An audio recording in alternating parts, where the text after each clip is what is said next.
Greetings, friends, and welcome to another episode of The Mistake Zone, your weekly dose of our lives and the mistakes within them. My name is Jaren Wade. Joining me, as always, one of my best friends in the whole wide world, Matt Alba. Hey, Matt. Yo. How are you doing? Yo, I'm feeling numb. Matt, did you go to the dentist? No, Jaren, I wore shoes that didn't fit properly, and my toes feel weird. Yeah. Fair. Matt, you gotta break them in. They were rental. They were rental, Jaren. Oof. Wait, you bought rental shoes? Or, sorry, not bought. You rented shoes? I rented shoes, yeah. For like a function? Sounds like a fancy occasion. Yeah, my sister got married this weekend. So, what the fuck? Had to rent a suit for that. Why are you recording right now? I mean, it was yesterday. It's fine. It's not today. So. Matt's at that come down, but congratulations to Matt's sister, but also joining us this week. You've heard him already. One of my other best friends in the whole wide world, Rakush. Hey, Rakush. Yo, Jaren. Happy birthday, man. Oh, thanks, pal. Thanks. Seems like a very eventful weekend. Weddings, birthdays. Tanjobi Omedeto. That's life, baby. That's I know. life. You know, I've really been looking forward to this year of my life because of that Teddy Ray meme. You 36. I'm really excited to just look in the mirror and say that every morning.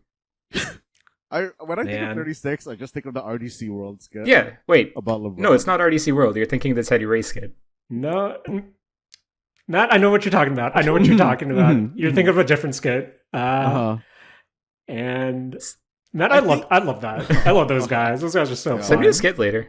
I'm actually shocked. Are you on the RDC content, Rakush? I'm actually shocked if you're not. No, I love those guys as well. I just can't remember a 36 one because every time I hear 36, I guess I automatically relate it to like the double cheeked up on a Thursday guy. Fair. I'm pretty sure it was one of the LeBron skits. So you've probably seen it, but maybe you don't associate that particular one with 36. Oh, you're talking about Yeah. Okay. Yes. Yeah. I'm 36. I'm 36. So... Okay, yes. Yeah. No, it's the same reference. I think it's just like, that's where I think of versus. I think that's where I heard it first, but I'm sure the one you were talking about is where it actually comes from. It might have been around the same time. I can't remember, but yeah, Teddy Ray also has like a U36 thing in a different context entirely. All that to say, apparently 36 is a very memeable age. So, yeah. Well, here's hoping for a year full of memes for you, Rakush. Here's hoping for, a lifelong happy marriage for your sister, Matt. I thought you were going to say a lifelong full of memes. I want to talk about what I've been up to this weekend. Jared, yeah. Where Rakush have been hogging the, what would be the audio version of Spotlight? The sound waves. Boys, I don't know if you've noticed, but every time I'm on, I desperately try to take any spotlight I can. But Matt, I know you have a list of topics we want to get into, but I wanted to run something real quick by you guys. And this weekend, the latest season of Alice in Borderlands started. So season 3. And Matt, I believe we talked about it briefly when season 2 concluded a couple of years ago, probably at this point. But to kind of catch everyone up, Alice in Borderlands based on a manga, and the first 2 seasons of the show really covered the entire manga run. There were some aspects that weren't necessarily touched and some subtle differences, but for the most part, I remember we talked about, Matt, that I kind of treated Alice in Borderland, the manga, and or Alice in Borderland, the TV series, kind of as companion pieces to one another, ones that kind of filled in the gaps, fleshed out some characters in one aspect where maybe the other medium didn't. But when they announced season 3, I remember talking to you briefly, being a bit kind of confused since they have no more source material to go off on. And even though I know there was a one shot of Alice in Borderland, like a bonus chapter, but was there an actual follow up to that original manga run? There was a very short part 2. Like it might have just been like a single volume amount of manga, but like it was very short. I remember reading something like a pseudo sequel that had Alice returning to the Borderlands, but it based on everything I've watched so far of season 3, none of that was touched upon it unless mild spoilers, unless that one shot gets thrown into kind of these last few episodes. But for the most part, this seems like a original, story specifically made for the series. And if I wanted to put my cynic hat on, just purely based on the first episode, there was this gut feeling of mine that just thought, hey, Netflix saw the success of Squid Game. Maybe this is them trying to kind of capture that, zeitgeist once again in another showing, considering some of the games that they're playing this time around as well, where I kind of wanted to run this to you through you, Matt and Rakush. When something like this happens, say there was a original story with a source material that gets adapted into a TV series or a movie, and then they continue that movie or that series as something more original without any more source material. How do you generally feel about that, Matt Alba? I mean, I think it's okay. Like, okay, I also did end up watching Alice in Borderland part 3, or I guess season 3 or whatever, and they actually didn't do a lot of very original stuff in here compared to what's in the manga, Jaren. They ended up kind of following the plot of the general plot, I guess, of the part 2, and they took games from part 1 that they never ended up using.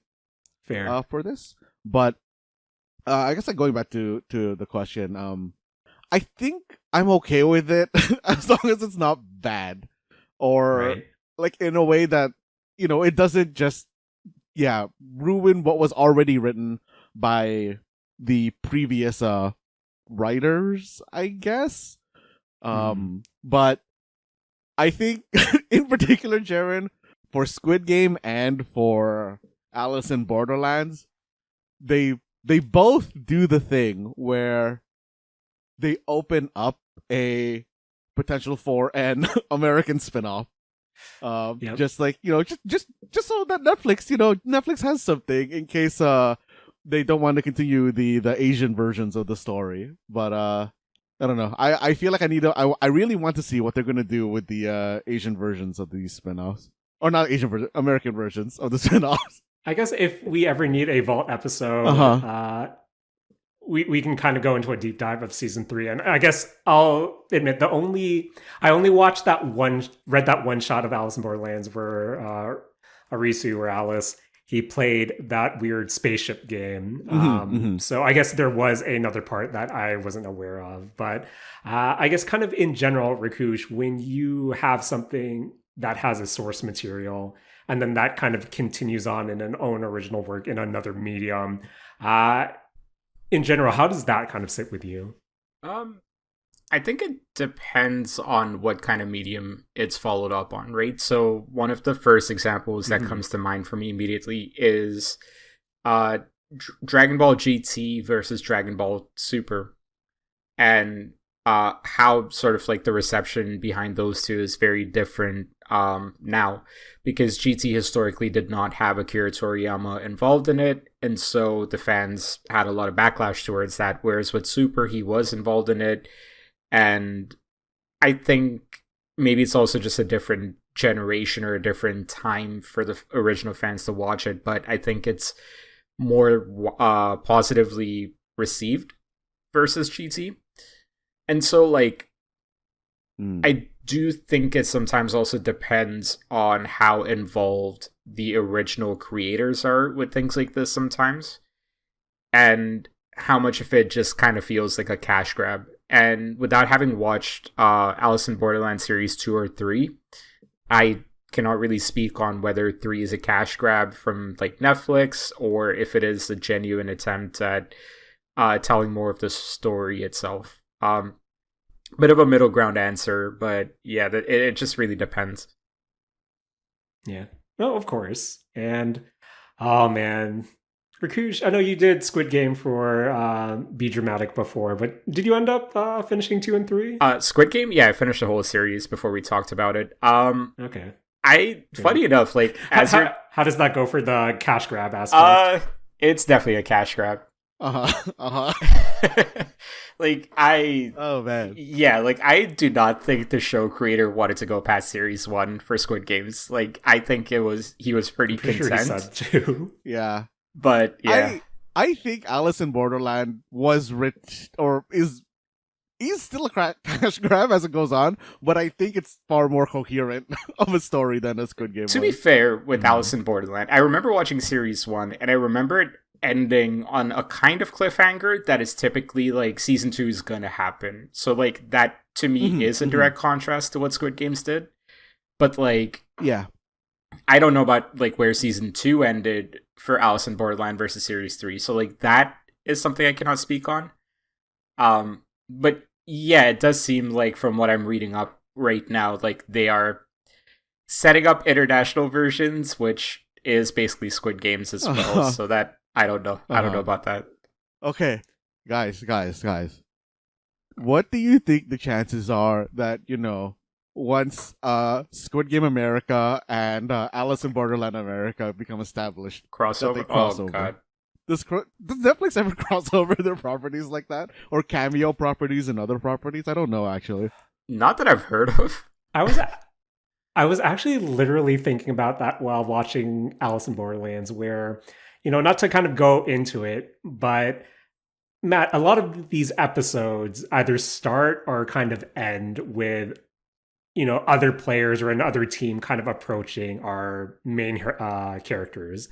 So I always thought, man, you know what would be kind of wild if there was technically this shared, second world battle royale universe where you have 3 separate, series with their own battle royale, their own death game rules, and then on the season finale of this 4th random one, even though they all don't have anything in common other than the fact that these are all death games, other than these are all battle royales, you realize that the victory tournament brings all the winners of all these different franchises together. And I thought that has to happen. What was that isekai show that brought all together the isekai? Dude, yeah, isekai quartet. Yeah, I want more isekai quartet.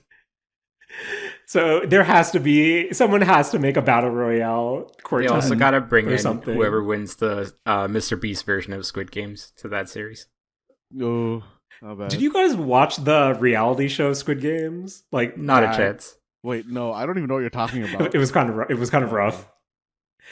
So Netflix put together it was essentially a game show that was Squid Games without, the social commentary and take every life lesson and societal lesson that Squid Games was supposed to teach and just take the, hey, let's make content for Netflix aspect of it and give someone a bunch of money for surviving these games. And guys, there's something kind of icky about it because every time someone was eliminated, essentially like an ink patch on them would explode, signifying that they were quote unquote shot. And I thought, damn, this is the whole point of everything. Where when you saw people lose their games, their ink packet would explode and they'd just collapse on the ground. And I thought, damn, we were cooked, boys. We're so cooked right now. I feel like Rakush said that exact same thing about season 2 and 3 of Squid Game. It's some things never change. I don't know. It's bad. But speaking about things that never change, boys, I've been playing a new video game this week. Surprise.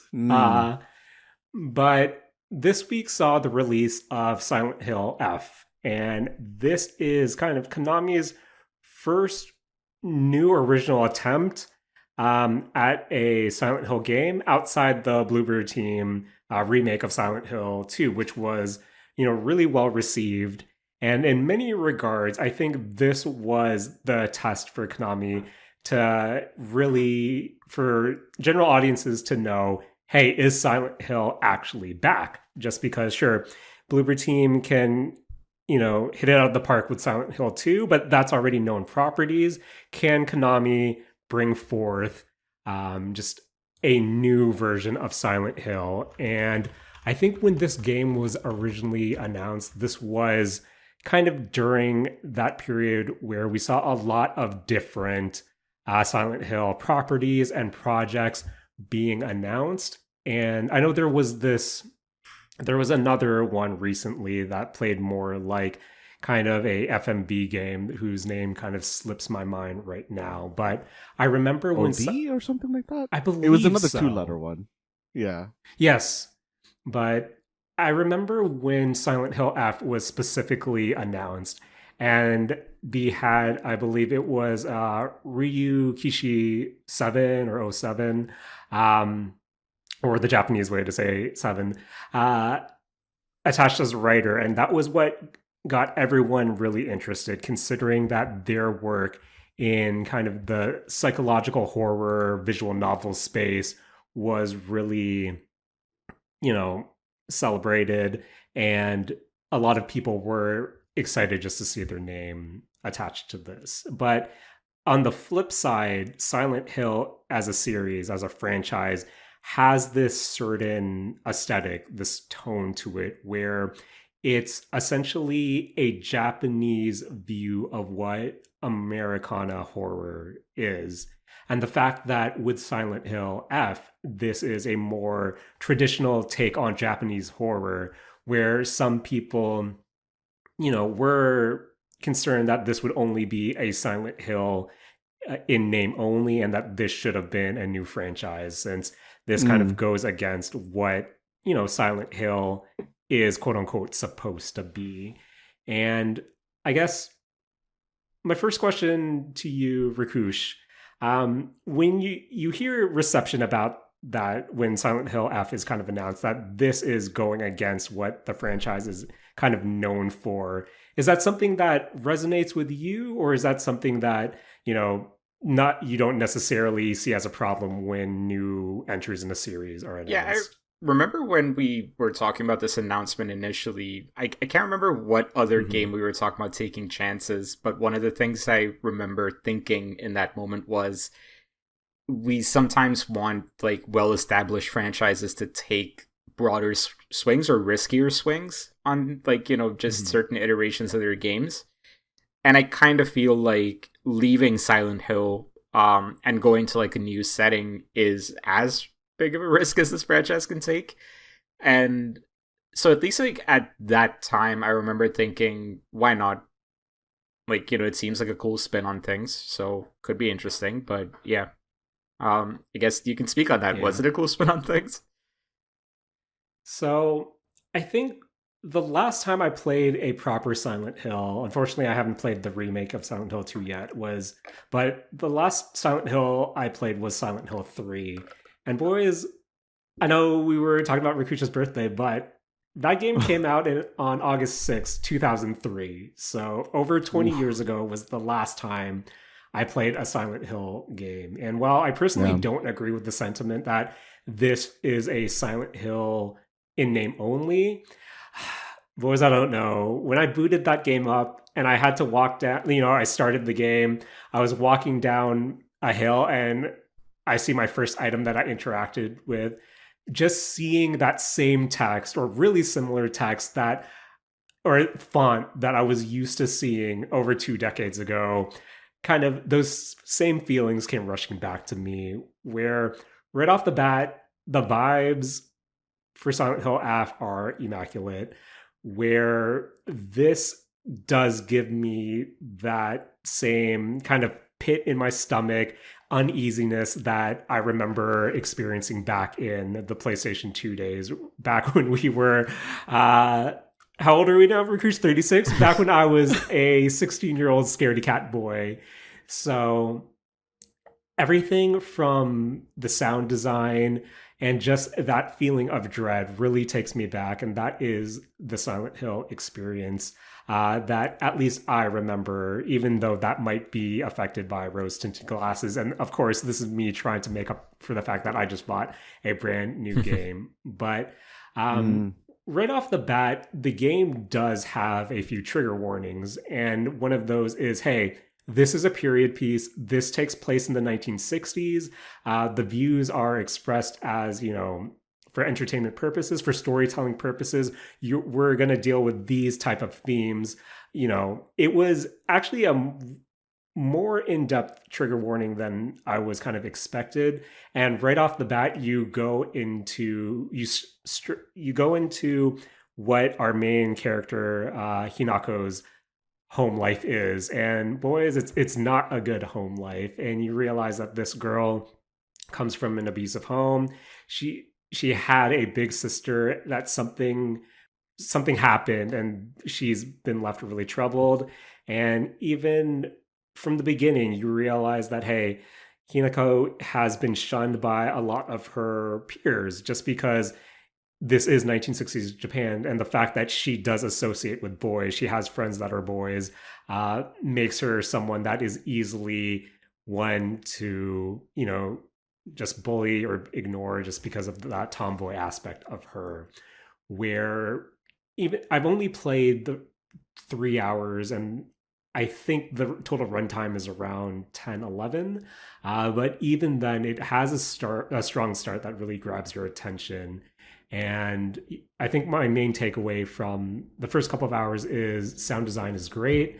I think there was one piece of original music I heard in particular that actually had some kicking drums, which I thought was actually really fun to listen to. But just the atmosphere, it all coming together was really, it just got me in that mood where I hate to admit it, but I was locked into the point where on one instance, my dog came into the room, licked my arm because she wanted to go for a walk. Guys, I jumped out of my chair.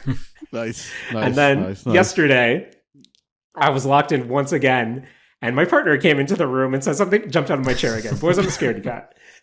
And that's how into the game I've been getting. But I think here's where the me problem comes for Silent Hill. And I guess this is where I kind of want to ask what your relationship with survival horror games are here in 2025. Because, again, I'm stressing that it's been two decades since I last played a Silent Hill game. And in those 2 decades, I feel like my experience with the survival horror genre has been kind of modified or altered based on the Resident Evils I've been playing, based on how many times I've played through Resident Evil 4, based on my time with Resident Evil 8 recently, where even my time playing co-op Resident Evil 5, where those are more action adjacent games rather than traditional survival horror games. And I think my mindset now is a horror game isn't scary as long as I have ammo, as long as I have a way to defend myself. Where even though this part was short-lived, pre-Hinako getting a weapon, boys, you saw, I just told you, I wanted to vomit because of the kind of atmosphere of the game. You being so vulnerable, you being chased by not nurses, but, this game's equivalent of it. Not to mention how I've been corrupted by Souls games where Rakush, I was paranoid that every corner I was about to turn, something would come up and grab me, just like I'm so used to the Souls games, where that first few, like half hour or so, it was this slow, methodical approach of not knowing if something was going to get me. And then, boys, you get a weapon, and it goes from, oh no, something's going to get me, to, fuck it, it's on site now. Any one thing that comes at me is getting this pipe. Anything that comes at me is getting this sickle. And I feel like I lost something the moment that Hinako gets armed. And I don't know, Matt, when it comes to survival horror games, one, are you even a fan of the genre? And two, like, how action oriented do you want this genre to be? I mean, personally, I don't really like the genre that much. And that's kind of for 2 reasons. One, I'm a big old scaredy cat. I get jump scared very easily. But 2, kind of going along with what you said, I don't know, I like the actiony part of games, and a lot of really I guess like more focused survival horrors are more about that kind of slow paced, I guess like weak main character feel, and usually that is just not a fun gameplay style for me to begin with. So I never really stick with them that much. Fair. So, some question to you, Rakush. What's your relationship with the survival horror genre? I live by myself. I want to sleep at night, so no, I don't play these games. Fair. Okay. But boys, what if I told you that the actual combat is, I don't want to say it's reminiscent of a Souls game, because this is the combat's still pretty clunky. I understand, like, some aspects of it still feel like it was straight out of 2003, but Matt, would it surprise you if this game has dodges, if this game has a pseudo counter system, which in turn is a pseudo parry system? You have light and medium attacks, and it really encourages you a risk versus reward combat gameplay. Ooh.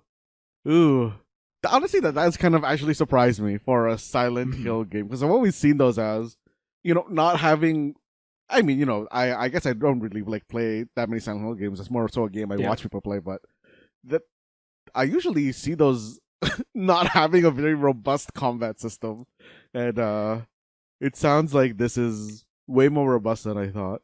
Same. That's it completely caught me off guard, where in many ways this reminds me of the jump of combat when, Saturday morning arcade lore, when we went from the original American McGee's Alice to American McGee's Alice Madness Returns, and that was a lot more character action based, where, as I said, Hinako has a dodge, which I have to admit is really generous, where the amount that she can dodge, and if you want to spend the stamina, you can like double dodge.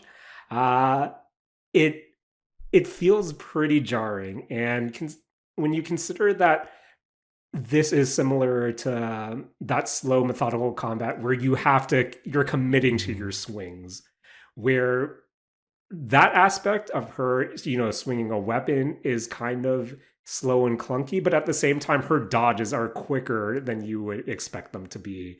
And that's kind of what's throwing me off the most, where one aspect of her gameplay, and it makes sense because in a survival horror game, it is all about kind of choosing your battles, when to run, when to fight. But for her to have such a faster dodge than you would expect was a bit kind of jarring at the first time. But I think this brings me to, I guess, my main question I wanted to ask you guys. I'll start with you, Rakush. Rakush, when you start a game and it gives you difficulty settings, your normal, easy, normal, hard, etc. When you see a game offer a story difficulty, what do you associate story difficulty to be? Easier than easy. And I think a lot of that has to do with how much the studio values the story of the game and just want players to experience that at the cost of the actual game itself. I do think there is some value to it nowadays. I definitely think that, especially with games becoming as long as they are, as expensive as they are, I think, and this is a direct result of me playing Silksong and having thoughts on that, but like, I do think there is some value to studios encouraging you to experience the entire story. And I think like having a story mode is, to me, a welcomed addition. Right. So I guess you agree, Rakush, having story difficulty has this, this connotation that it's going to be an easier than easy experience. They want you to experience the story. And that's kind of the implication. Yeah. Matt, if a game has two difficulties, story and then hard, does that change how you perceive what you're going to play? The what? Like, there's no medium between them. It's just story mode or hard mode. Yes. I mean, okay. I actually think that's really dumb because then hard mode is just your just your default difficulty. So it's not a hard mode, it's just normal, right? This is like what's the word? This is like difficulty inflation, or I don't know what the word to use here. I feel like there's like, okay, so especially with like, again, recent experience with Silksong and stuff, like I can appreciate that a studio has a set difficulty that they want you to play the game on.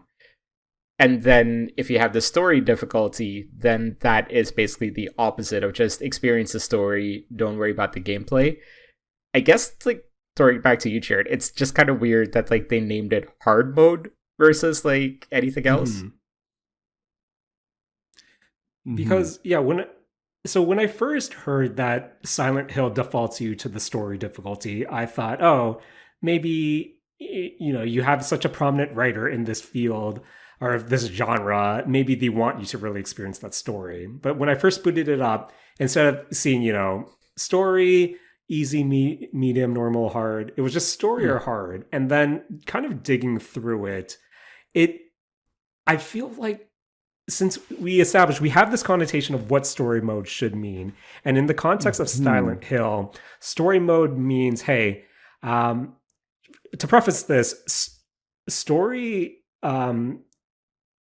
so essentially there's kind of the gameplay, you can pick story and normal, or in hard, and that kind of affects combat. While with puzzle, you can set a separate difficulty, which is again story or hard for the puzzles, which gives you a different puzzle per difficulty, story being a bit easier, and then hard being a more complex puzzle.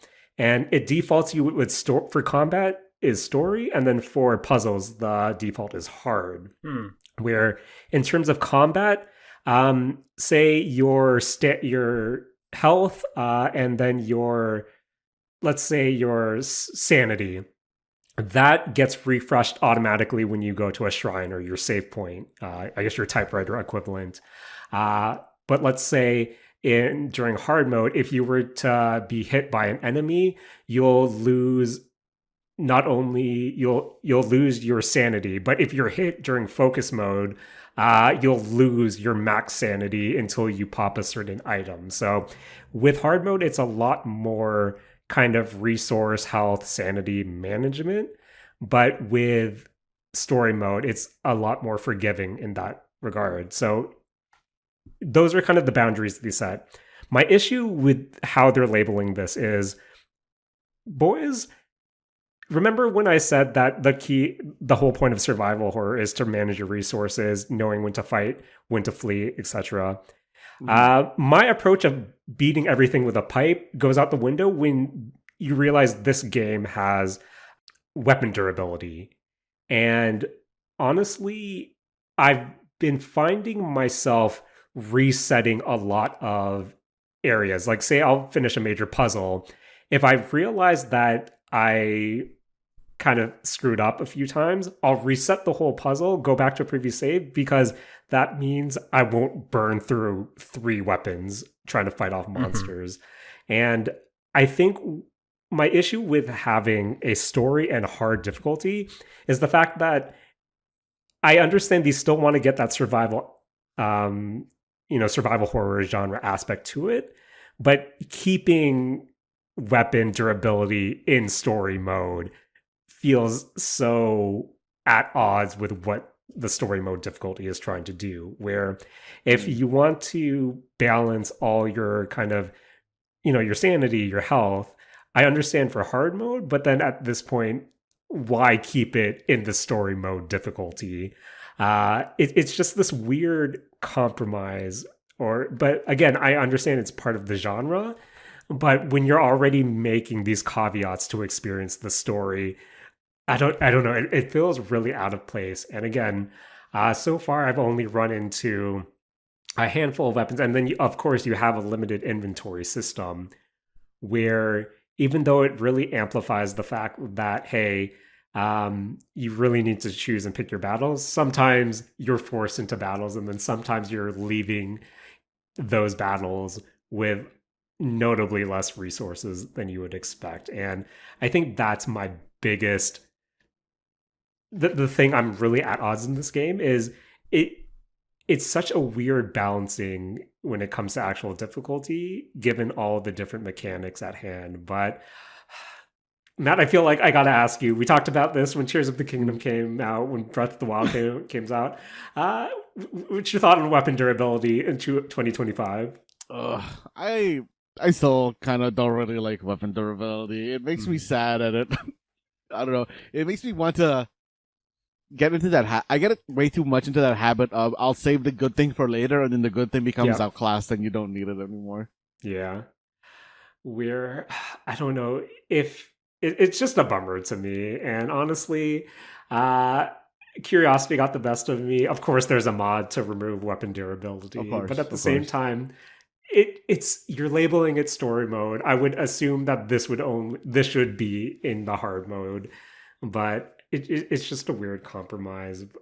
But essentially, based on the first couple of hours of Silent Hill F, I'm actually having a good time, weapon durability aside.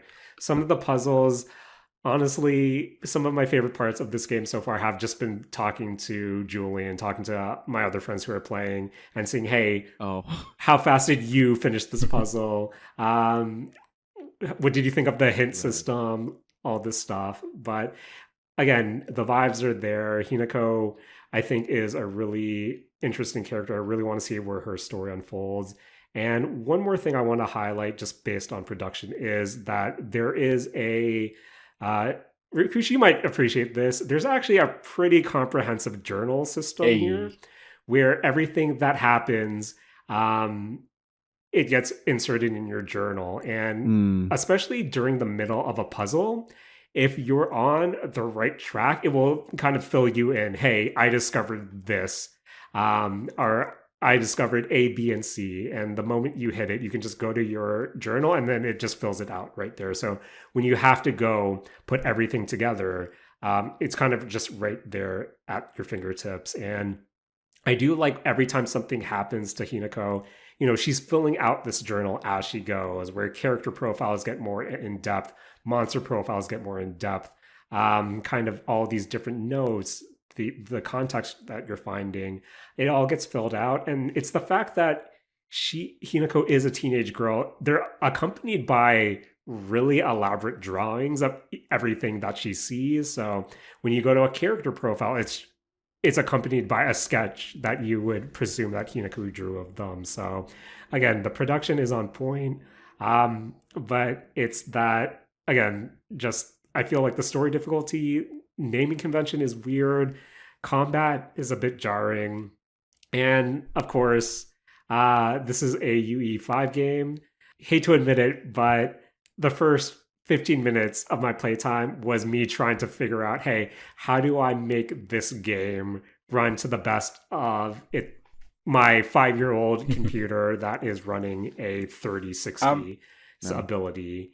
What's up? I guess I have just one question for you, because you mentioned that the last Silent Hill game you played was in 2003. And you might have already spoken to this, so forgive me for this, but what got you into Silent Hill F after 20 plus years?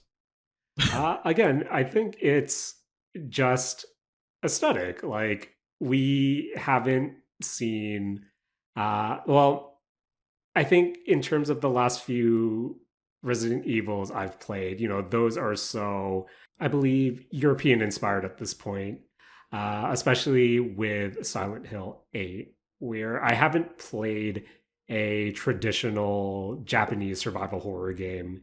I think ever. I did play Fatal Frame like way back in the day, but again, this was the first time in a long while that I'm playing something that is more traditional Japanese horror. And then considering all the different horror movies I've watched recently, again, none of them have been within this specific subgenre. So I think this is different. It was also getting some pretty good word of mouth from the preview. So I thought, hey, maybe this is the time to jump in, even though I am a scaredy cat. Fair enough.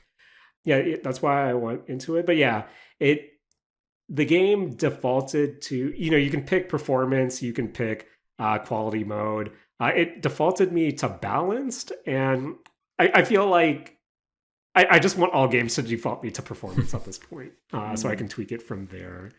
But I got it to a pretty good state where it's running well, but Matt, Rakush, I feel I need to upgrade this soon, but upgrading is expensive. But yeah, Silent Hill F vibes are immaculate.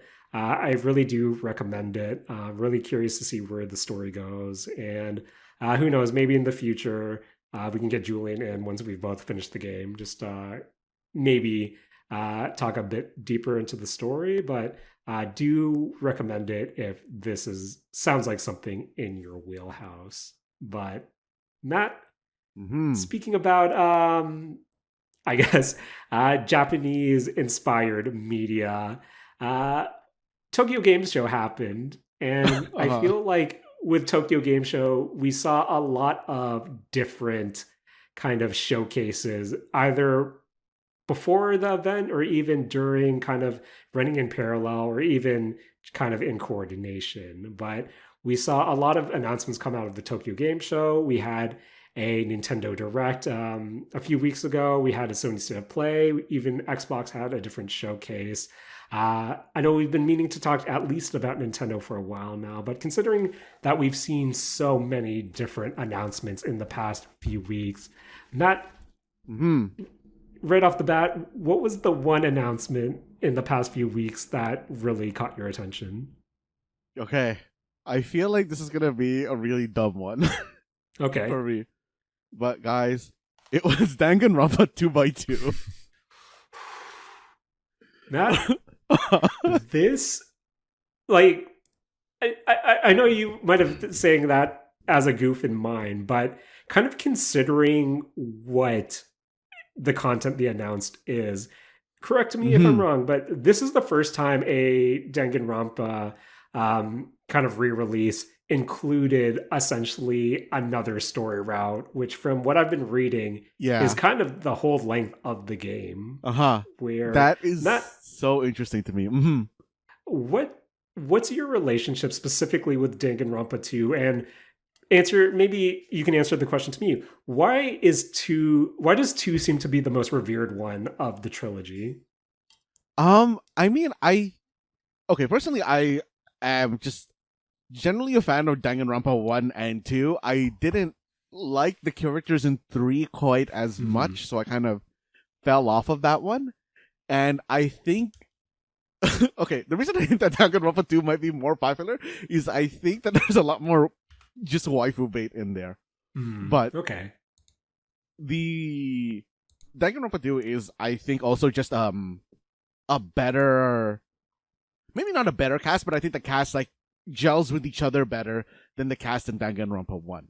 And I think it just having a whole alternate storyline, especially with how the story in Danganronpa 2 plays out, is just so interesting to me.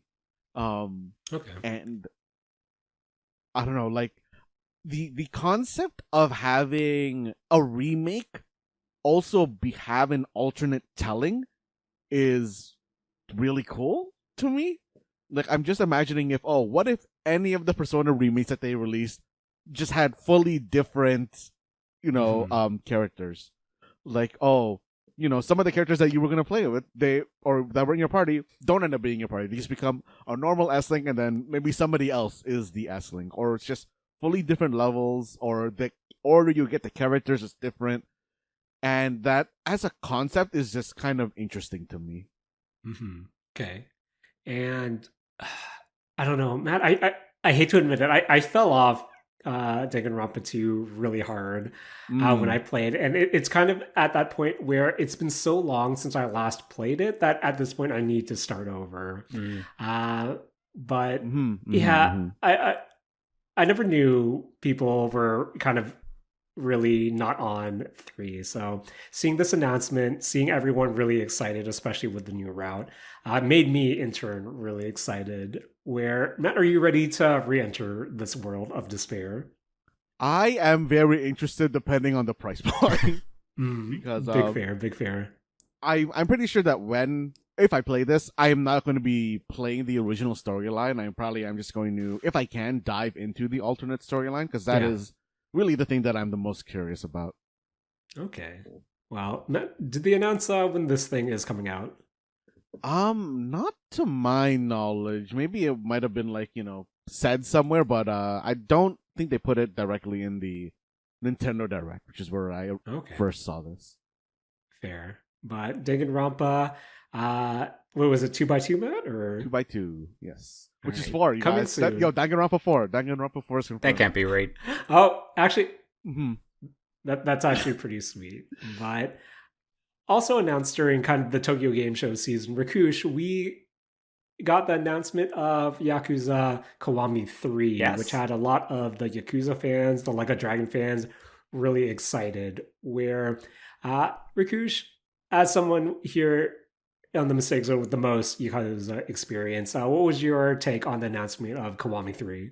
I'm pretty excited actually to kind of see like how Yakuza 3 plays with the modern sort of engine and gameplay that they have. Mm-hmm. I'm almost done Kiwami 2. I actually need to just play like 2 or 3 more chapters on that one. So once that's done, the timing would actually be pretty sweet for me to just jump into Kiwami 3, depending on the price as well. Right, right. But yeah, I think it's cool that they're continuing to remake these games. I think that Yakuza in the last 5 years has probably had, I don't know if it's a renaissance because yeah, I don't know. It's just, I don't even know if it's a resurgence, but it has been very popular in the last 5 years. Thanks a lot to some of the newer releases as well. So yeah, I'm curious to see what the gameplay in 3 looks like. It seems like they're introducing some new things to the combat that I want to see a little bit more of, but definitely has my attention. Yeah, and I know what you mean in terms of not necessarily Renaissance, but I think we had this conversation before where growing up, Yakuza was this quintessential Japanese game that people were kind of wondering, would it ever have success in the West? Just because when these games first were coming out, you had a lot of magazines and print and journalists saying, oh, this is, trying to relay it to a Western audience. Hey, this is Japanese GTA, right, which of course is not Japanese GTA. And the fact that there's so many cultural aspects to the game that might not translate well to a casual Western audience, that, there was always this wonder, will this franchise find a footing here? And the fact that it definitely has found a footing, and the fact that Sega is able to, or, the RGG Studios is able to pump out these games at a reasonable release cadence, release rate, and still be able to have a high quality to them, that, yeah, just to see where the franchise is now, considering how it was this weird urban legend growing up, is actually really cool to see. But speaking about things cool to see, boys, that Wolverine trailer from the Sony State of Play was a lot more bloodier than I thought it would be. Rakush, did the Wolverine trailer do anything for you? It looks interesting for sure.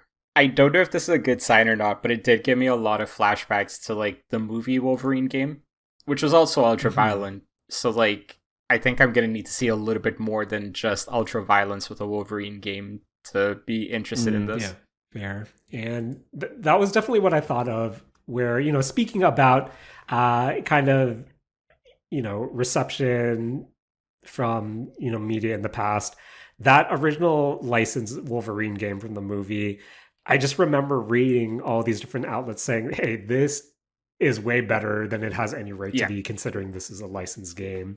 And no, same, seeing just all the bloody aspects, all the gore, all the violence, I thought, hey, this feels like a weird full circle moment. But instead of everyone saying, hey, this is better than it has any right to be, the fact that this is being celebrated because we're, what people kind of expect of a licensed comic book game or a licensed property like this is leagues ahead of where we were whenever that game came out. But Matt, as a fan of the Spider-Man games, does the Wolverine trailer do anything for you? Okay, So I was actually curious about this because I didn't really look too deeply into the Wolverine game after I watched a trailer. Is this an open world game? I was about to ask. From what I've heard people talk about, I don't think it's an open world game where I think a lot of people were speculating you might have bigger open areas, but this might be more so just a story playthrough that you follow through. Yeah. Okay, yeah. I think that I am more excited in the game if it is not an open world game. I would really like it to be, I guess, level based or like something, I guess, like along the lines of Uncharted's style of progression. Right. I think that would be a lot better than it being open world to me because I guess I just don't associate any interesting open world travel with Wolverine. Right. But the gameplay itself, does look nice. Yeah, it looks nice, slashy. It does definitely look very, very gory, and I'm interested in seeing what it's gonna do. I'm curious to see how Sucker Punch does with a non-open world game if this ends up not being open world, because that's all they're really, or not Sucker Punch, sorry, Insomniac. Because that's what Insomniac did with Spider-Man, right? So yeah. Sorry, did I get the studio right the first time? No, yeah, it's Insomniac. It is Insomniac, yeah. Okay. But Rakush, are you saying that the team who brought us the Ratchet and Clank games can't give us or any more those straightforward experiences anymore? I would love to see the straightforward experience. I think it's more, does the market dictate this not be open world, right? Because it happened with the PS4 and Xbox One generation onwards, where all these big budget games have essentially gone open world. And it's go do this mission in whatever order you want. And not every game warrants that. So I hope this is not open world either. I just don't know if we're past that point with these big budget releases. Fair. Final question, Rakush, is Wolverine height appropriate in the trailer? He sure looks 5 foot whatever, so yeah, I think he's height appropriate. That's good. Sorry, side note, we were talking about Yakuza Kiwami. There's a scene where he chases down this dude in this Japanese alleyway. Honestly, that looks like an area from a Yakuza game. To the point where I thought they might have actually reused one of the assets. Man. Now that we've said Yakuza way too many times, Matt, gotta ask, in the... real quick, in Alice in Borderlands, that one Yakuza scene, how much did you pop off in person? Ooh, Jared, I feel like I'm gonna go heavily into spoilers on one Yakuza scene, but I enjoyed the scene. I guess is the the least spoilery way to put it. Pop off, yes or no? Jared, I think that's a spoiler. Okay, fair enough. Oh man. Let's just say a certain scene happens and me and my partner popped off in our basement. Oh man. Let's say there was a let's go from the both of us audibly during that scene. But maybe we'll talk about that in the spoiler cast. But Matt, Mega Man coming to Sonic, or Mega Man finally confirmed. We got to see him and Proto Man coming to Sonic Racing Crossworlds. Does this do anything for you? Jaren, I am legitimately surprised to see Proto Man in the year 2025. Oh, man. You would think that Mega Man, of course, but if you were... Okay, Matt, if Mega Man and a second Mega Man character were going to be guest characters in something, who would you assume the second character would be? Some version of Roll is my initial guess. Or initial expectation. Not Zero? Or Zero a close third? Maybe a modernized Zero. Maybe specifically the Mega Man 00. I wouldn't, for some reason, expect Mega Man X 0 in there. But is Sonic Racing Crossworlds on your radar at all, Matt?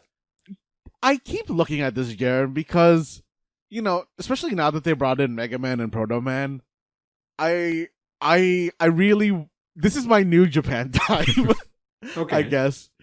Just seeing who they're going to bring in. Because if I remember correctly, they had a big list of, and look at all these like DLC slots that we have for people who are going to be joining, and I remember there being a bunch, but I might just be misremembering that. But I'm really interested in seeing who else gets added to this game. Matt, do you want me to spoil it? Because everyone's been kind of confirmed at this point. Oh, they've all been confirmed already? Yeah, no, drop it. So we have our boy Ichiban, Hatsune Miku, and Joker. That was kind of announced. We have Alex, we have Creeper, we have Steve from Minecraft. Matt, we have our boy SpongeBob, we have our boy Patrick, and we'll have the Teenage Mutant Ninja Turtles, and we'll have characters from Avatar, the Nickelodeon Avatar. Last Airbender specifically, or yes. Avatar the property? Oh, okay. I don't think the Avatar characters were announced, but they'll come from the Avatar property. Okay, so but this not is specifically the Last Airbender. No, so it could be Legend of Korra, is what I mean. Yeah. Okay. So, Matt, how do you feel about Sonic Racing cross-worlding with Nickelodeon and Capcom and Hatsune Miku? I mean, I'm always I love seeing our girl Miku show up in places that aren't Miku games. Jaren, how's your fitness boxing going? Boys, I haven't high-fived Miku in a long while. I do work out. I try to work out every weekday, but not with Miku. I'm sorry, Miku. Damn. But yeah, I mean, Nickelodeon makes sense, I guess. I guess that is like a very okay. Do you guys think that now for people, Nickelodeon characters that they're adding are like nostalgia ads for people?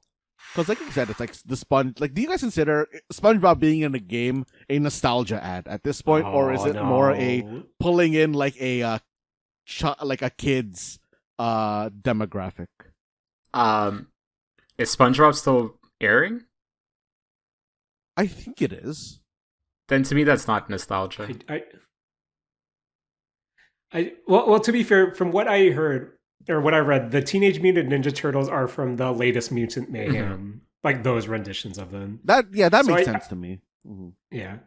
So I think they're still grabbing more recent Nickelodeon properties, but some of the more popular ones too. Where I guess Matt, same question: do you think Avatar is kind of in that nostalgia area, at least for us, or because to be honest, I don't know what how it is in kind of modern pop culture. I mean, I think Avatar is a nostalgia ad at this point. I don't think they've been really doing anything particularly new. I think it's like an established franchise ad. I don't even know if they have like any particularly new projects going on. But sorry, crazier version of the question: is Korra a nostalgia ad? I think Korra's a nostalgia ad. I think that's wild. I think not last Anniversary. What is Korra? Legend of Korra was more than 7 years ago, wasn't it? I feel like it was longer.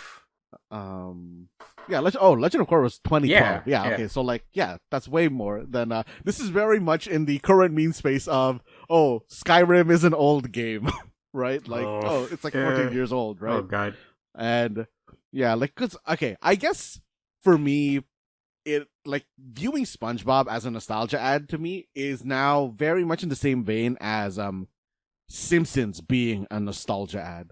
Like, it is still airing, but I don't know if they're necessarily pulling in new people sort of type thing is what I was thinking. I think I'd agree with that.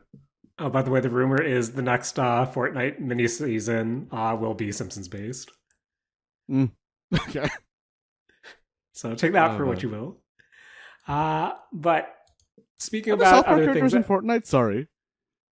No. I'm trying. No, does it? I'm sure. No, I don't think so. Has South Park done a Fortnite episode? Maybe. We'll need to go back to the vault for that one. By that, I mean a Google search. But, Rakush, State of Play, we saw the announcement of, or not announcement, but an update of the Deus Ex Remastered, which will be out early next year. And again, in previous Saturday morning arcade lore, lifetimes ago, as someone who has been a really big fan of the Deus Ex series, what did this announcement do for you? Yeah, I think it's it's a really promising remake or remaster. I think the original Deus Ex games, even in the early 2010s, after Human Revolution had come out, were difficult to get into just because of sort of like how old they were, what the gameplay was like, things like that. So if they're making updates to a lot of those things, I think it could be a really cool experience. Definitely want to message Julian about this because out of all of us, I would say he's the biggest Deus Ex fan. So I want to, and like he's a fan of the originals as well. So like I really am curious what he thinks about these re-releases. But the little bit that they showed, I think it is modernizing it in a way that could be a fun experience to check out. So yeah, I want to see what they do with that. Hopefully it's not like some $50 release or anything like that, but who knows? Fair. It's sad that a lot of my statements are cost dependent. Hey man, that's kind of the time we're in, and I feel like that is just a running sentiment here on the Mistake Zone. But before fully moving on, Matt, was there anything else from the kind of Sony state of play that caught your attention? Ooh, okay. I have never played Disco Elysium. I always tell myself I'm going to go play it someday, but there's so many words on it, and from what I understand, Zero Paradise or Parades, Zero Parades. Oh, Parades. That's how you read this word. Yeah, Zero Parades is I think made by the same devs or a spiritual successor in that same kind of way. This is a sticky situation to get into, where considering everything that's happened with Disco Elysium and the developers. I believe. Oh no! Wait, did the Disco Elysium developers get canceled or something? This is something we'll need to. That might be for a later episode, but considering all kind of the legal stuff that was happening, I think, from what I understand, this is from the studio in name, but the people who worked on Disco Elysium, a lot of them ended up splintering into different. New studios. I see. Even though this might be from the studio that brought you Disco Elysium, I'm not sure how many of the original team is actually working on this. And I guess if I might be talking around this a lot, but for everyone interested, there was a lot of kind of legal issues with the kind of original team and the publisher there. A lot of kerfuffle with the rights, to put it really lightly. So I guess if you want to learn more about that, just kind of look into it just to see the latest updates and where everyone comes up. So yeah, I'm not sure who's exactly working on this. Okay. Jaren, is the team who made Saros in any like weird trouble? Because that game looks interesting too. I don't believe so, but Matt, did you play Returnal? Their Housemarque's, I guess, original. Was it a PS5 launch game or PS5 launch window? But did you play their previous roguelite game? No, I did not. I like saw it and I'm like, okay, this looks okay, and then it just like infinite backburnered for me. Fair. Where yes, Saros is the latest entry. This isn't necessarily a direct sequel to Returnal, but Matt, how do you feel about game or studios essentially making spiritual successors in the form of this is an elevated gameplay of our original that isn't tied to the original at all? I mean, I like it. As long as the gameplay is good, I'm here for it. Okay. I mean, okay. While we're on that, guys, I don't know if this was specifically announced at any of the Rex or State of Plays or TGS, but man, Palfarm, right after the announcement of whatever the Pokemon Ditto game. Oh man. Man, what is the name of the devs who made Palworld? Pocket Pair is I really like the goof that Pocket Pair is pulling on Nintendo. Maybe they're gonna get into more legal issues because of this, but man, while I'm here on the outside looking at it, it's really good to me. Man, just everything with Pocket Pair and Nintendo, all the patent stuff. Oof. Again, as an outsider looking in, and as a Nintendo-year-old, a lifelong Nintendo-year-old, some of the moves Nintendo's making recently doesn't feel good. Doesn't feel good. But that Pocket Pair announcement, that got a chuckle to me, and I wish them luck. But despite Nintendo being awful patent trolls, Matt, you opened the Nintendo floodgates. Let's just talk about it.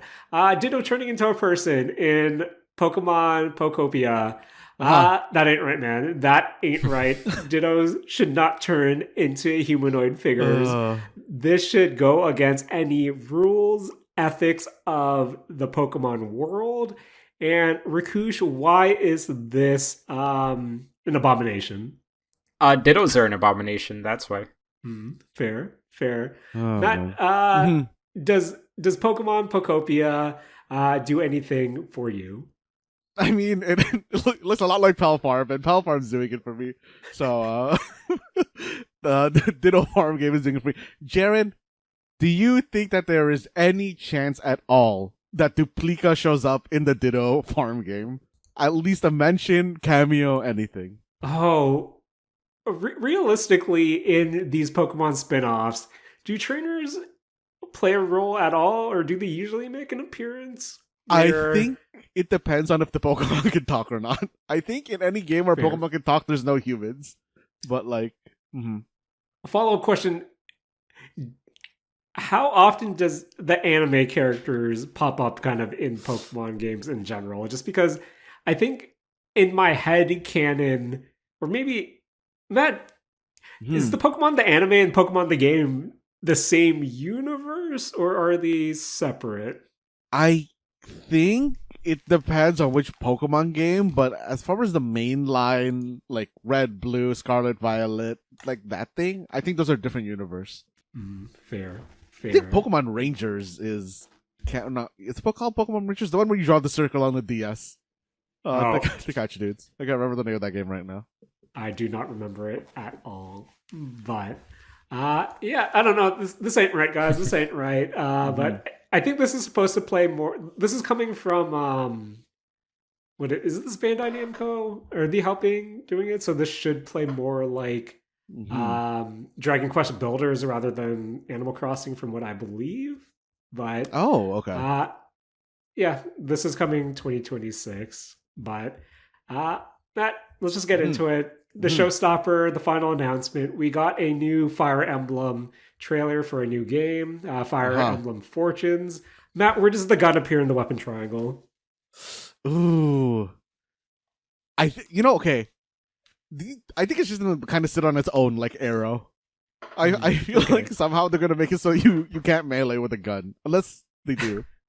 I had that in the trailer and I missed that, but I don't know. Fair. The new Fire Emblem looks interesting to me. It being in a Coliseum is actually really interesting to me in terms of story, I guess, in terms of how they do like the wars. Is it entirely in the Coliseum, or is it just that parts of the story are in the Coliseum?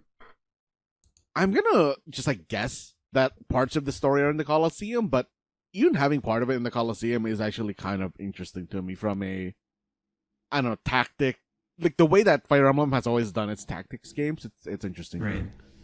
Matt, did people like Fire Emblem Engage? I thought that it, like from what I remember hearing, it wasn't super well received, or it wasn't like, panned or anything, but like I think like Three Houses was the last was the biggest one since like it came out, and then the following two were middling from what I heard. In comparison. So I'm guessing that's why they seem to be revisiting that storyline or universe or whatever.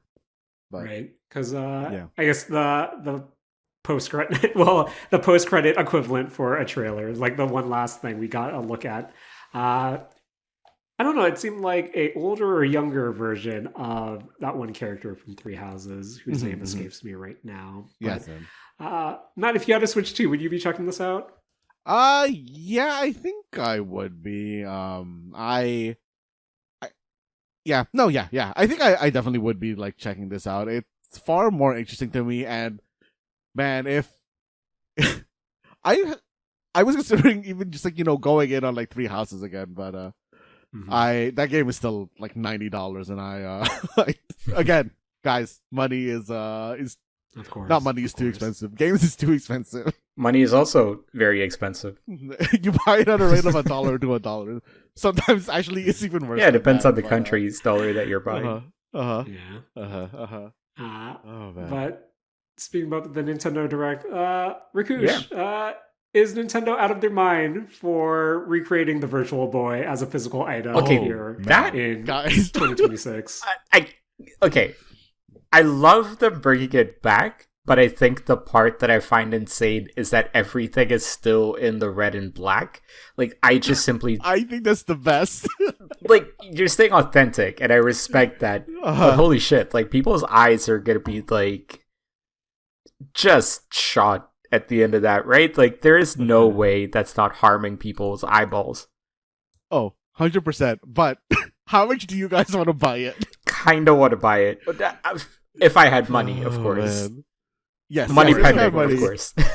Money pending. I would 100% own this before like I ever with no intention to use it. I would just own this. Yeah, like before you'd even get a Switch too.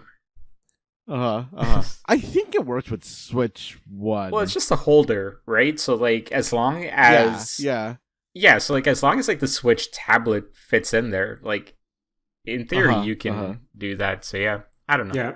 It says Nintendo Switch and Switch 2's Virtual Boy will be available February 17th, 2026. Jaren, is there a price on wherever you're looking at it? If you're able to get one of these, big if. 99 USD. Never mind. But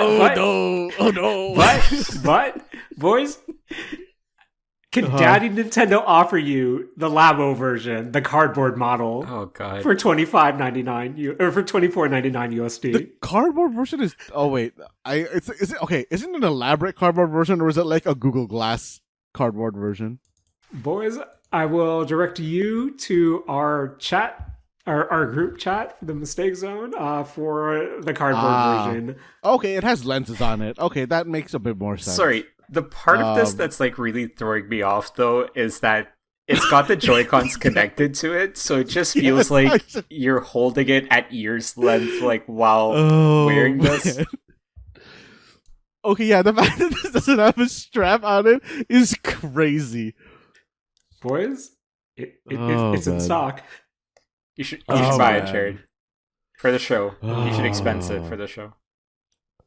Guys, I don't know what this says about me, but $99 is like about at the threshold of where I don't do it. Still kind of want to buy it. Go buy one of those 7-Eleven dioramas or something. Don't buy this. Oh man.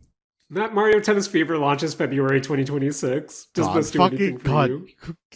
Jeremy, that game makes me so fucking angry. I'm gonna play that game, but I'm gonna play that game, I'm gonna own that game, and I'm gonna be mad that I bought and played it and owned it. I don't like my relationship with the Mario Tennis games. Did this trailer do anything for you though? Yeah, I kind of this is selling me on Switch 2, Jared. Yeah, you can use it with the Switch 1. Fair. Is it available on Switch 1? Oh, sorry, you're talking about game. Wait, is this not the Virtual Boy? No, we're talking about Mario Tennis now. Oh, okay. All right. I'm 36. Yeah, I zone out a little Mario bit now, Tennis. Mario Tennis, yes. Fair. It has adventure mode, which is very interesting to me. Is it just open world tennis? Not. Every time one of these Mario or Nintendo sports adjacent games gets announced, and every time there's this hint of a story mode, everyone, goes back to the glory days of what was it, Mario Golf and Mario Tennis on the GBA or like on one of the handheld devices. And every time it's come up recently, it's never reached the peaks that those games used to have. Realistically, Matt, even if it's announced that this game has an adventure mode, will it still have the quality we hope for? No, or will it Jaren, be no. the quality that fair? Jaren, no, Fair. no, of course it's not going to. Jaren, they said their invention mode is everybody turns into a baby and they need to raise their stats up again so that they become their adult selves. And you know, they have, oh yeah, look, yo, we got characters that you can build or like, you know, some bullshit like that, but it's not gonna be the same, and I'm gonna play it and I'm gonna be mad that I'm doing this, and it's like, and it's not gonna be the same, and I okay. For what is happening in this kind of like a situation, I am very surprised that there still hasn't been like a very, I don't know, like prominent indie game that is filling this space, kind of in the same way that Stardew fills the space of Harvest Moon. But not anything else from the Nintendo Direct that got your attention. Why didn't they call Yoshi and the Mysterious Book Yoshi Story 2? I don't get it. I don't get it. It's right there. I loved Yoshi's Story growing up. I'm a Yoshi's Story defender. I realize it's a baby platformer, and there are so many better Nintendo platformers out there, but I'll defend Yoshi's Story because I was a baby who enjoyed that game, and I'm still a baby when it comes to crossovers. I thought you were going to say I was a baby once. I was a baby once. Still am in many ways, hence my dog telling me she wants to go for a walk and me freaking out because I was locked into Silent Hill. Did we talk about Mario Galaxy already or no? We haven't. No. I'm excited for both the announcements for Mario Galaxy. Really excited for the re-release of 1 and 2 on the Switch, and also pretty excited that the second movie is Mario Galaxy. I only ever played Mario Galaxy 1. Was there notable ads to Mario Galaxy 2? This was a very long time ago that I cannot tell you what the differences between 1 and 2 were. Okay. To me, it felt like a continuation at a grander scale with 2. Okay. But I could be missing things. So, yeah. So Rakush, I have to apologize to you. Why? Because when you were telling us about your reverence for, Mario Galaxy 1 and 2, you were saying it at a cadence where I thought there was going to be a but. Oh. Where I was like, damn, Rakush is about to go off, but it never came. Oh, no. I actually love the Galaxy franchise. Do you love it enough to pay $40 USD for it in 2025? A collection of 2 games? Yeah. Ooh. Rakush, I didn't say the collection was $40 USD. That's per game. Never mind. In 2025. Oh, God. Damn it. That's bad.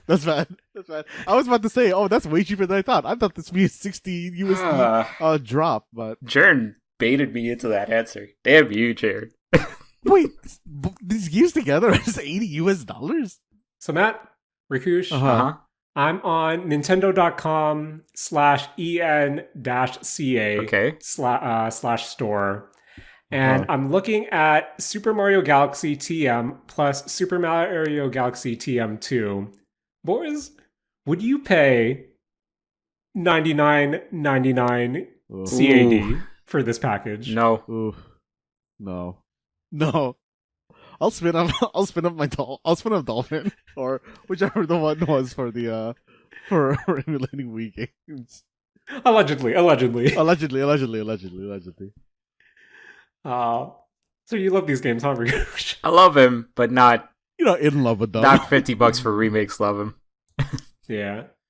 I was the same boat as you, Rakush. Like, these are some incredible games.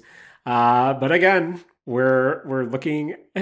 We're trying to make sure our wallets are okay. But when the price point came out, gotta say, not at this price point, especially if it's not necessarily a complete master or remake or whatever verbiage you want to use.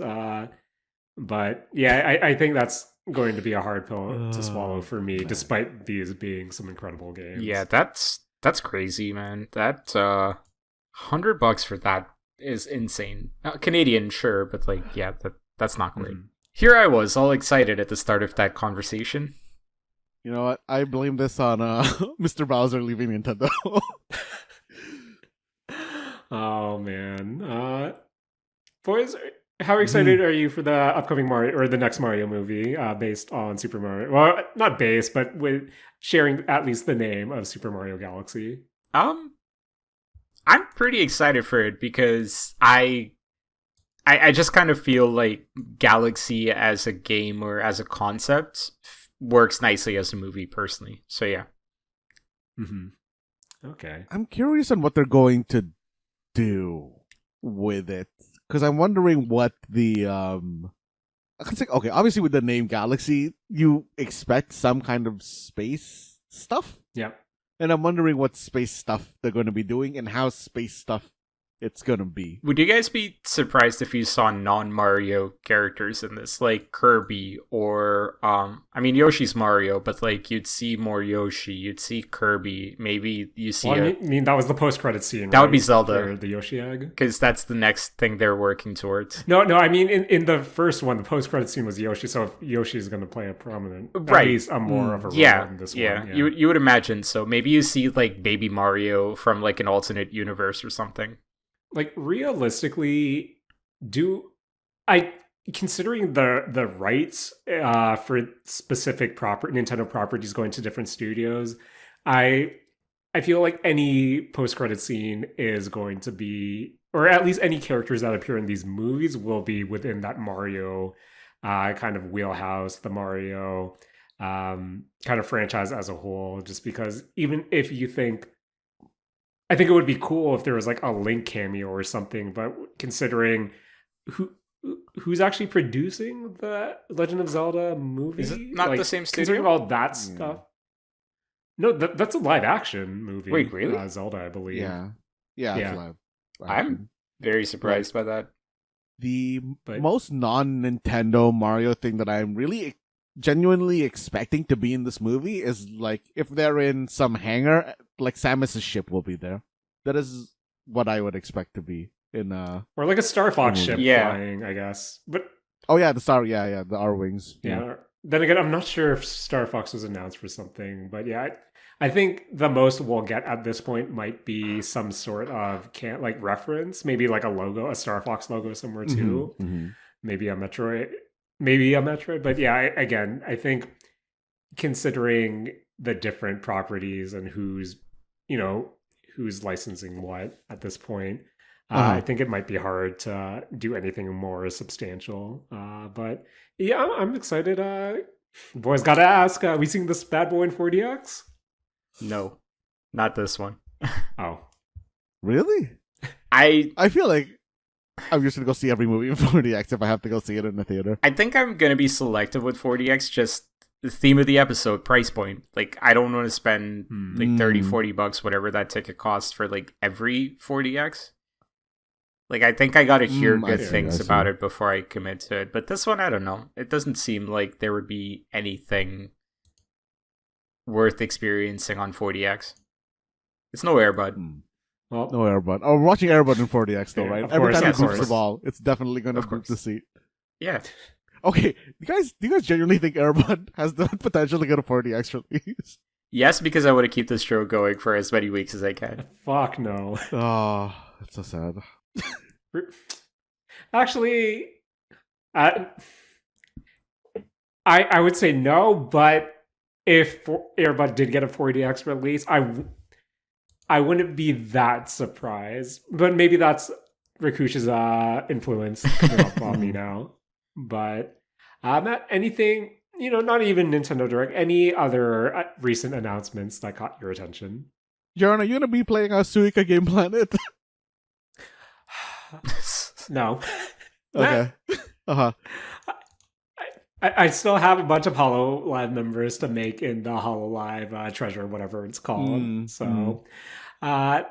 Sorry, Watermelon Game, but looked fun. But to be honest, I like the genre in theory, but I don't know. I feel like I've had enough of that genre. True. But Jaren, are you gonna go back in for Code Vein 2? Yes, boys. You know me. Code Vein has a really special place in my heart. And Matt, I just hope that it continues with a robust character creation tool or mechanic, because that was the one thing that really made people fall in love with this game initially. I'm hoping it still has a passable Souls-like gameplay, but as long as I can remake Shinobu once again, I'm going in early 2026. Okay. And I think lastly for me, I don't think this was in any of these showcases, but during the same time, they put out more gameplay for Anata, and man, I really want to play this, and I really don't want to play this game. So, I think this is coming from NetEase, and I think the big discussion of the weekend was the fact that this wouldn't be a... So, in the trailer, you would assume that this would be a character gacha game. Yes. But I believe the team has come out and announced that there would be no character gacha.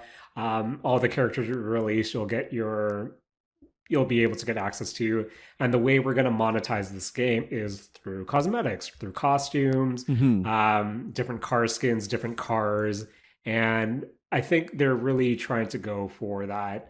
And, what people are saying, that anime GTA Online kind of market. And it's, from what I was seeing, to be honest, even though the trailers... I have mixed feelings on the trailers, but when it comes for the monetization, I feel like one of the biggest things that made GTA Online so successful is the fact that there is that online component. The reason why a lot of people are buying shark cards to buy these cosmetics is the fact that, hey, I'm able to show this off to all of the people I play with, whether it be randoms or my RP server or just whatever I'm doing, I'm able to buy what I want to express myself in this community. And I'm not sure how much of that will still apply to a game where you're not necessarily showing that aspect to other players.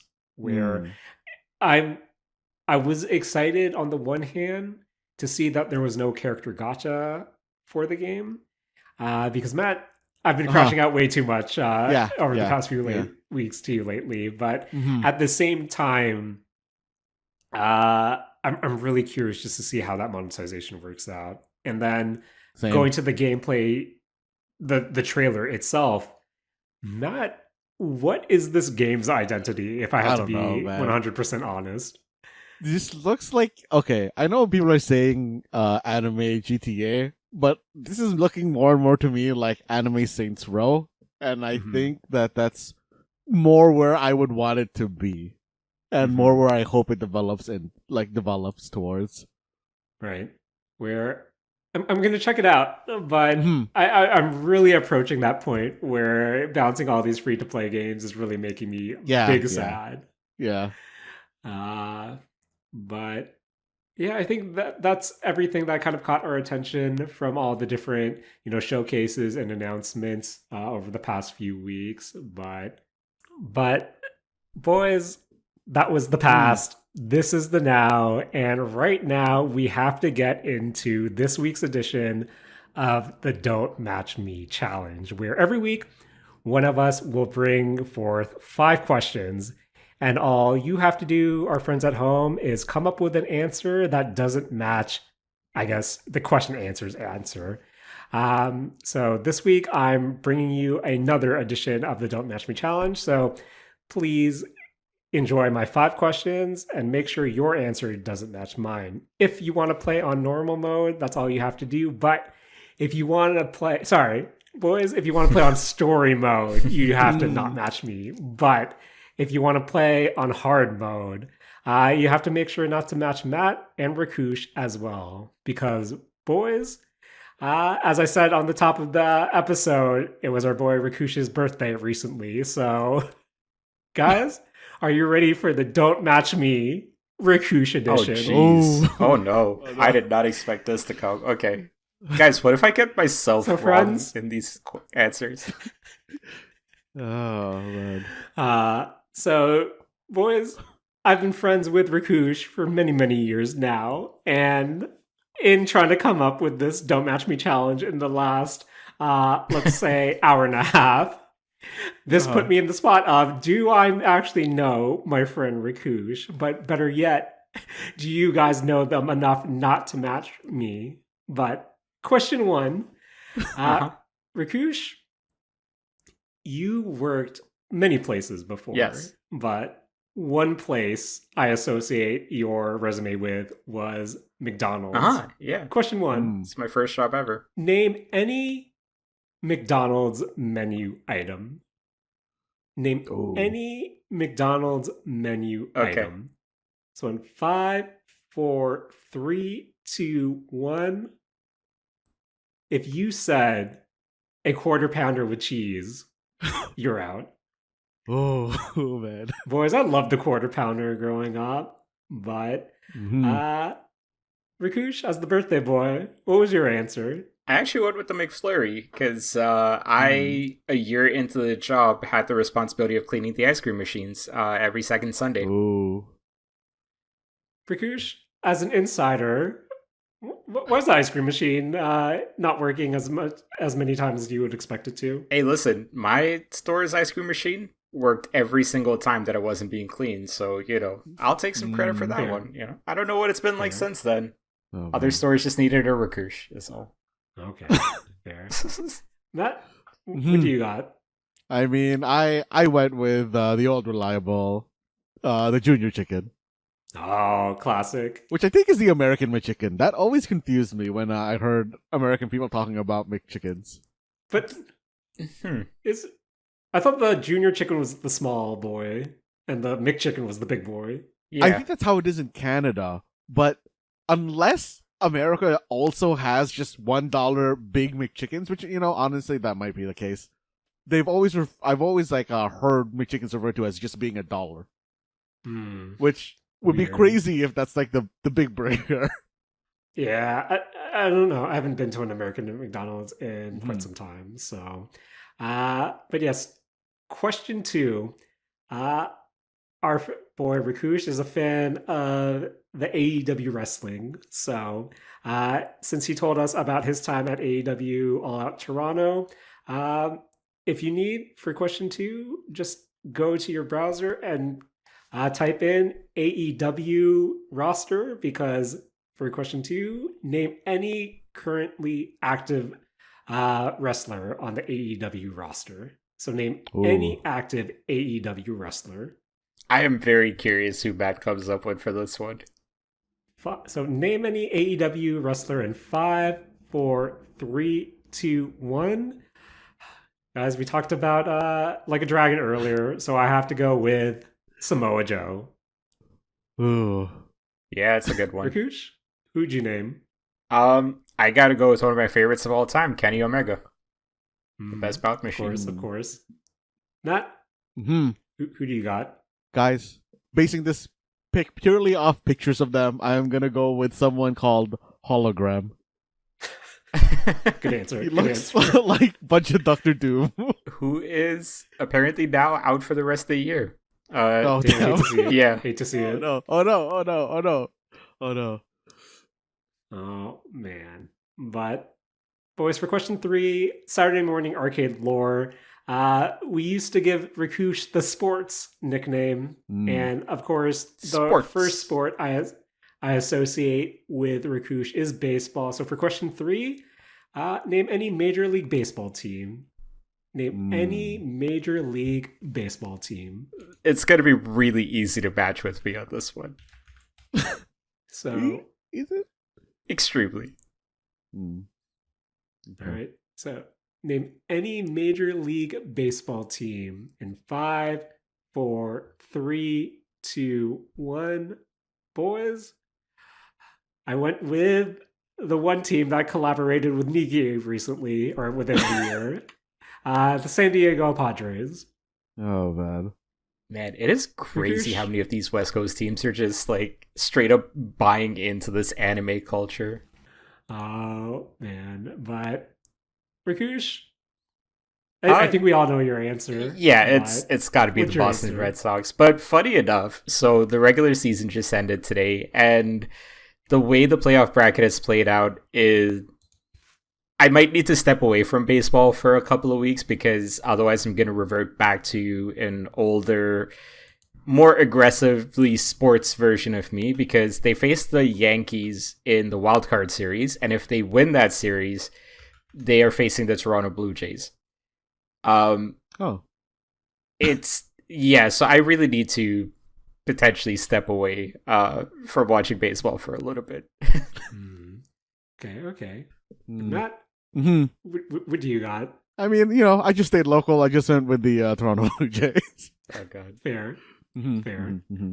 That, to be honest, I was about to, but then I realized, what other baseball teams do I know? I know the Dodgers because of the HoloLive collabs, but I also know the Padres because of the... Yeah, there's like three I know. It's Blue Jays, the Dodgers, and the A's from Moneyball. I love that you know the Dodgers for HoloLive and not for Shohei Ohtani. Oh, man. I want that HoloLive merch still, but that's too expensive. Side note, if the World Series this year ends up being the Mariners versus the Dodgers, all of Japan might be shut down for that week for like a national vacation or something. Why is that? Ichiro Suzuki is basically considered a god in Japan for baseball. He used to play for the Mariners. He still plays baseball? He doesn't play anymore, but he's a Mariners legend. So like the Mariners' foothold in that country is equally as large as Shohei Ohtani on the Dodgers. So yeah, it could end up just basically shutting down the country for a long time. Oh man. In theory, when would that be? End of October, typically. Oh, okay. You'll be fine, Jaren. Don't worry. Now. It's not actually going to shut down. Okay, fair enough. Question 4. Again, when I think of things I associate with Rakush, I think about comic books, but I also specifically think of Batman. I've told the story before, but there's this one time I went to the EB Games, or the GameStop that Rakush worked at the time. And I wanted to trade in my copy of Arkham Asylum for Banjo-Kazooie Nuts and Bolts, and Rakush Coker was like, you just want the Banjo-Kazooie code. This game is a masterpiece. Here's the code. Keep Arkham Asylum. And I thought, don't want to say anything, but I actually wanted to play Nuts and Bolts. But that aside, question 4, name any Batman villain. Name any Batman villain. So name any Batman villain in 5, 4, 3, 2, 1. Again, I feel like this. I think when it comes to comic books, this is a hard one because sometimes a villain one time will be a friend the next, and vice versa. But typically, when I think Batman villains, I think of Mr. Freeze. Ooh, that's a good one. Mr. Freeze is a good one. Oh man, Rakush, who do you got? I went with Red Hood. I think it's probably one of my favorite animated Batman films, so felt like I wanted to go with that. Okay. Oh, Matt, who do you got? Jaren, I was actually very close to matching you because when I think of Batman villains, I think of my two defaults are Arnold Schwarzenegger, Mr. Freeze, and my actual pick of Jim Carrey Riddler. Nice. Classic. Nice. Classic. Oh, man. And finally, this might be a cop-out, but one memory that I have was Super Smash Brothers for the 3DS. I think that was one of the times that I've seen Rakush really into a competitive game that we all played together, where, there was times we would go to Mark's basement and just play fighting games, but I feel like Smash Brothers on the 3DS, that was something we played a lot more than kind of expected, even after getting dinner with each other. There was that time, Rakush, you were asking, come on, we have our DSs, let's just play one more game here. So finally, question 5, name any character that was specifically in Super Smash Brothers for the 3DS, and I guess the Wii U, or the Wii? I forget. But so to put that, name any. So the one Super Smash Brothers era I associate with the Rakush is Smash 4, because we played it a bunch on the Nintendo 3DS. So name any character from Super Smash Brothers 4, or Super Smash Brothers for the Nintendo 3DS and Super Smash Brothers for the Wii U. DLC can be included. So name any character from Super Smash Brothers 4 in 5, 4, 3, 2, 1. Boys, I remember pooping my pants when this character was announced, but I went with DLC character Ryu. Right. Ooh. Yeah. I think that was like the Rakush? start of all the crossover stuff as well, right? Like with the third-party characters. I mean, you already had like Sonic and Snake at this point, but I think seeing Ryu as DLC blew my mind at the time. For sure. Sonic is my answer, by the way. But I also think Mega Man and Pac-Man were part of the list as well. But yeah. Yes. As far as like the third-party newcomers. But yeah, the reason I went with Sonic right quick is because like that reminded me of Japan time. I know like Matt, you were talking about that earlier. Yes, I feel like the big reveal was when like Sonic got revealed, and then there was a cool little video that used Live and Learn as like the background track for it as well. So fond memories of that. I mean, going back to what Rakush said, my choice was actually a Mega Man for this one, because I think this is the game Mega Man came in as well. Yeah. That was a huge add to me. What a time!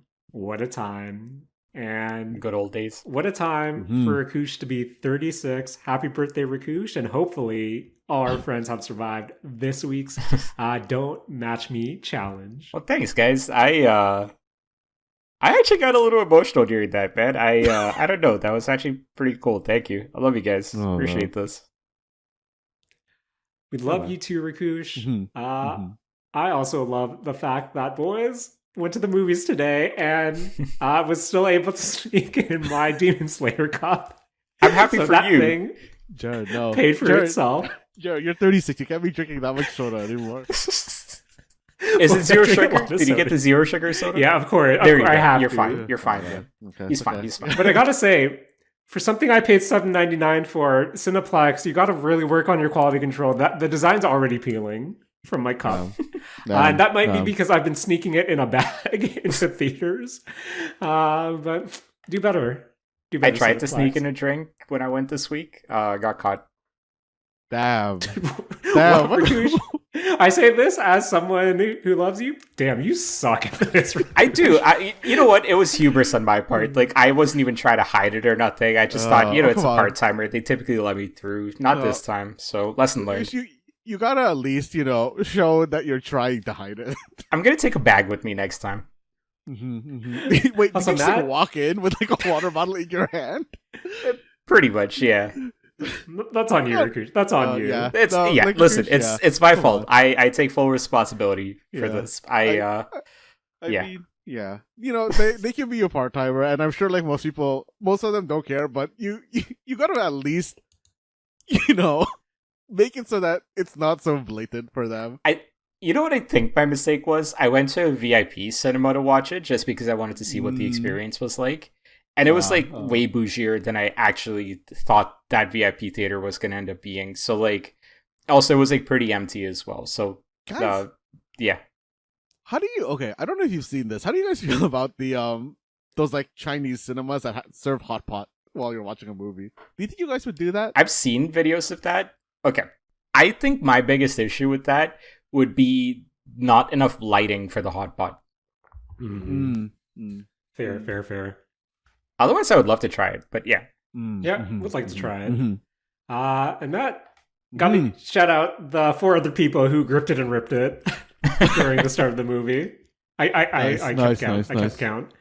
Nice. But boys, another beefy boy episode. But as always, I want to thank Matt for joining me this week, editing this podcast, and of course, apologizing for editing this podcast. Thanks, Matt. Yo, thanks, Jaren. As always, I want to thank you for hosting this podcast and, really filling in for this Don't Match Me that I forgot to tell one of us to do.